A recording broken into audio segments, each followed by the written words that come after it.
Hi everyone, and welcome to this very special meditation practice, which is a Mother's Day meditation, which has been put together to support parents who are bereaved, like myself. And this Mother's Day, we do this every year here at Ellie's Gift. We try to provide a little bit of support where we can to hold space, to show that we understand to some extent how this feels, how heavy this is. And we really hope that this session brings a little bit of comfort. It is only a really short session, so please know that if you've started watching it, that it won't take very long. It might be that you want to watch it on catch up as well. But the aim of this session is just to hold space for all that you have, all that this month brings, all that you feel, for everything really. When we talk about mindfulness and what it is, it's paying attention to the present moment on purpose. And it's not just paying attention to all the nice things either. Sometimes I think that when people talk about mindfulness, they imagine this kind of relaxed experience and calming experience, when actually, yes, the practice can elicit feelings that way. But sometimes sitting with your feelings and noticing what's present can be equally really hard to do.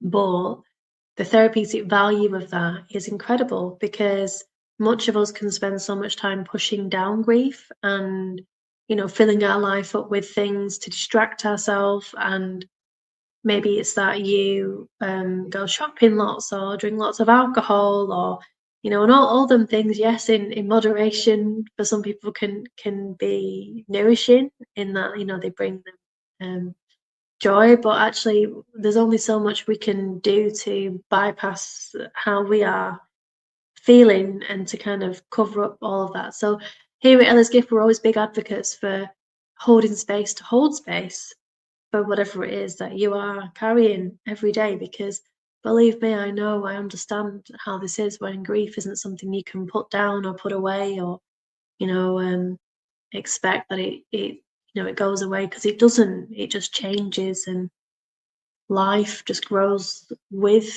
grief alongside it. And I guess every year we learn new things and we learn new ways, and it shows up in different forms. So Mother's Day especially can be a huge trigger, because I always say I am Ellie's mum.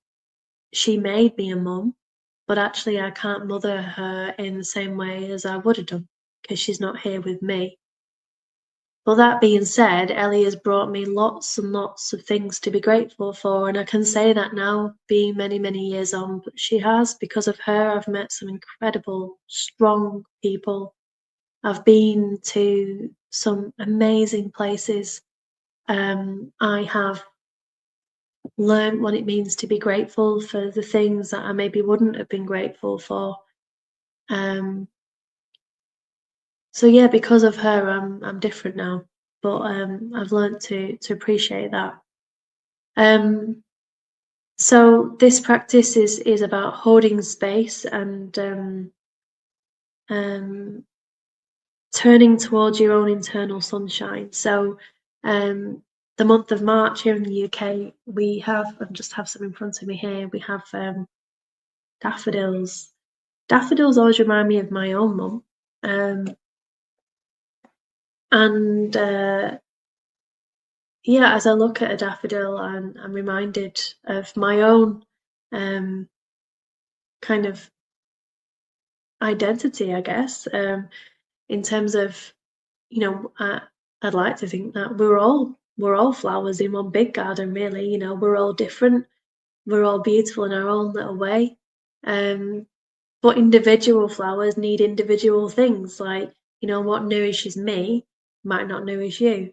So this practice is about turning towards your own kind of um, internal sunshine, like a sunflower turns towards the sun. Like, we can learn to listen and to turn towards our own internal sunshine.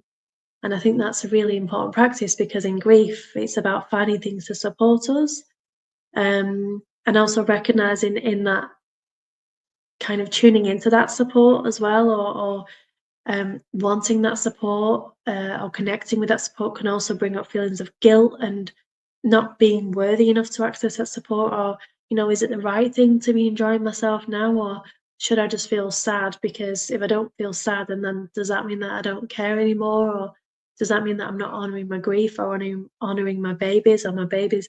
And it's not that way at all. In the same way that when an animal is wounded and takes rest in grief, we need to listen to what we need. And sometimes we might need rest, and sometimes we might need other things to help nourish us. And I think many of us kind of forget about ourselves in the whole kind of process of all of this. So today's practice is about turning towards your internal sunshine. Now, before I lead the practice, I just want to share one of my all-time favourite poems, and the poem is called The Way It Is. Over and over we break open. We break and we break and we open. For a while we try to fix the vessel, as if to be broken is bad. As if with glue and tape and a steady hand we might bring things to perfect again. As if they were ever perfect.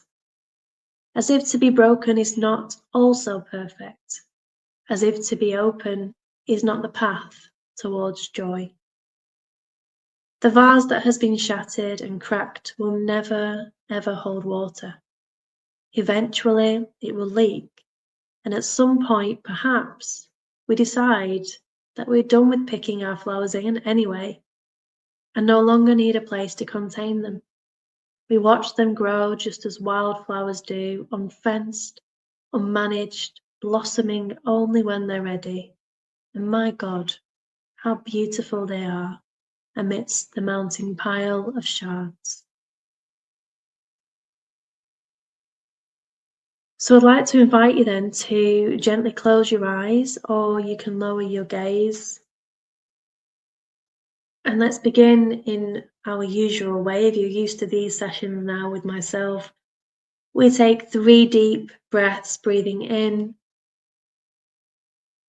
and releasing the breath. Breathing in, breathing out, breathing in, breathing out. And just allowing your own breath to return to its own pace and own rhythm.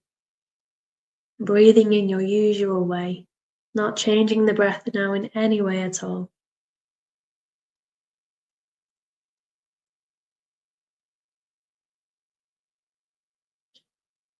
So turning towards our own internal sunshine, asking ourselves, what do we need? We can do this by paying attention to 3 things: mind, body, and heart. So focusing first on the mind, on your mind. So just checking in then with your thoughts today.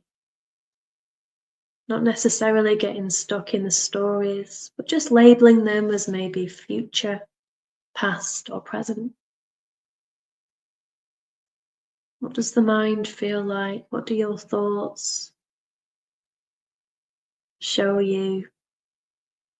Sometimes by just checking in this way, we realize that maybe we are going over lots of things in the past, or maybe we are focusing too much on the future.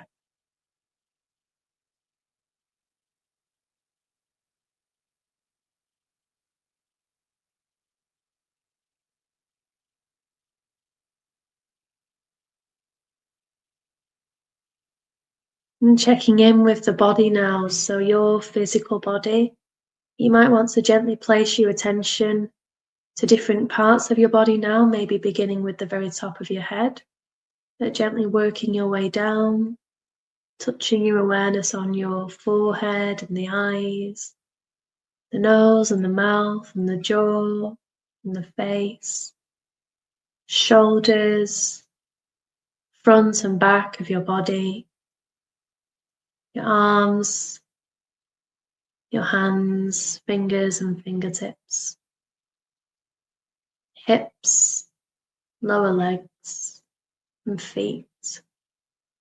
So just checking in with the whole of your body. How does your body feel? Does it feel tired? Does it feel energized? Does it feel anxious? Does it feel relaxed? How does it feel?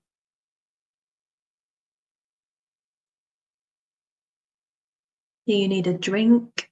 Are you hungry?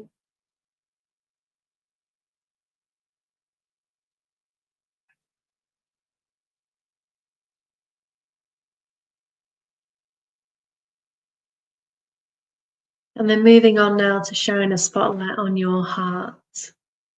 So when we say heart, we mean, at least in this way, the spotlight of attention, it focuses on how you feel, how the heart feels. Does the heart feel heavy with sorrow? Does it feel open? Does it feel grateful? Maybe connecting one hand to your chest, just as I have, connecting your hand to your body, to your heart space.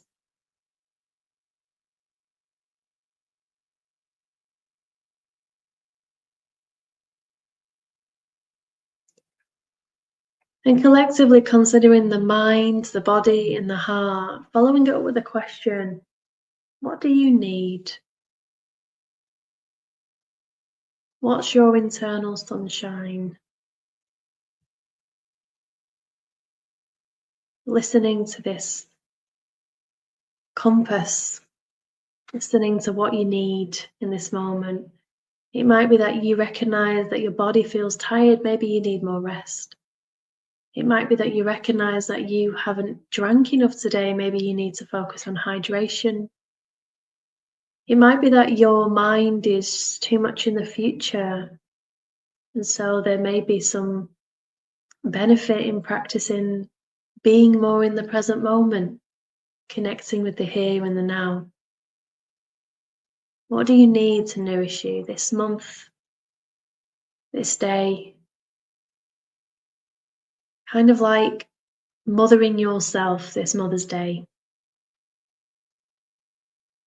Mothering yourself, showing yourself care, listening to yourself, recognizing yourself as an individual flower and turning towards the sunshine, the things that you need in order to feel nourished.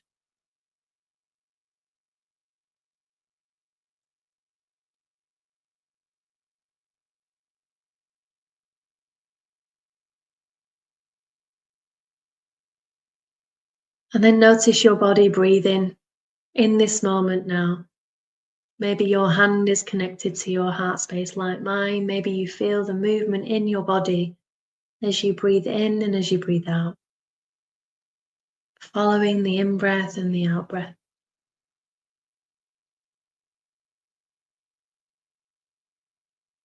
Recognizing that in this space, in this moment now, you are seen.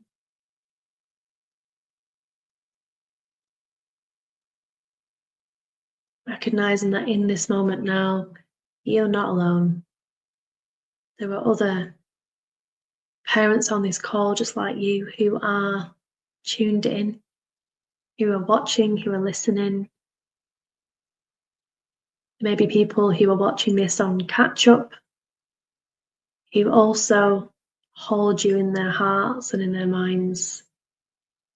Just like I hold you in my own heart, in my own mind, recognizing this very, very difficult time, recognizing the heaviness of Mother's Day in a world where it can very often feel like this is not seen in relation to baby loss. So know that you are seen. Know that you're held.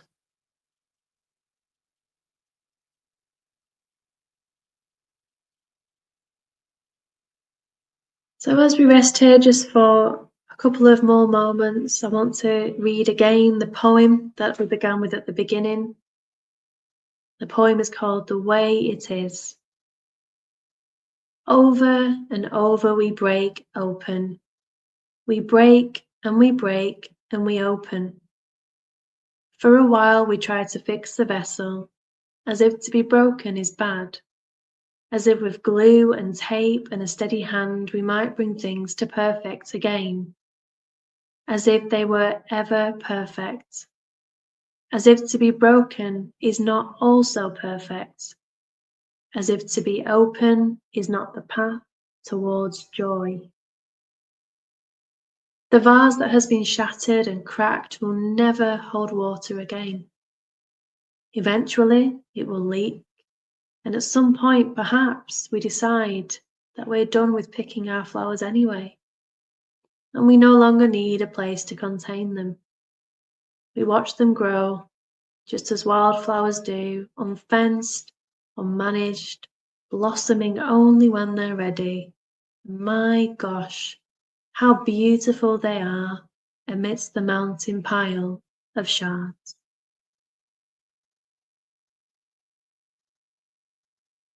So bringing this practice to a close today, gently opening your eyes if they've been closed.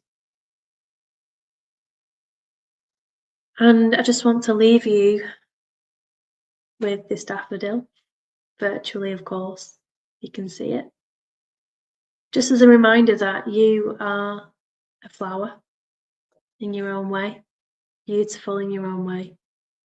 And, you know, in life we have many flowers around us and we all need different things. So listen to your own heart this Mother's Day. As I said, be your own mother, mother yourself, mother your grief. And know that we're always here and know that our resources are always here as well.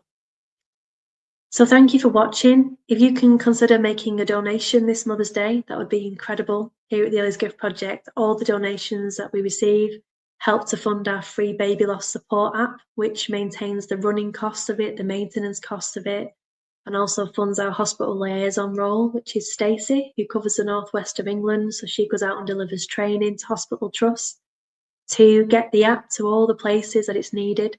So the app supports families through the birth of a baby that's died. It helps and provides education and guidance as to how to get through that time. And it covers mental health support and practical support. So if you can help us in any way this year, that would be incredible. You can find the link to donate on our Ellie's Gift website. We have a Just Giving page, fundraising page that we've set up. And we also have a fundraiser this year, which is the Manchester to Blackpool bike ride, which is 62 miles. So we're inviting families to join us as well to raise funds too. So thank you so much. Take care. Know that we're all thinking about you and we'll maybe see you next month. Bye guys.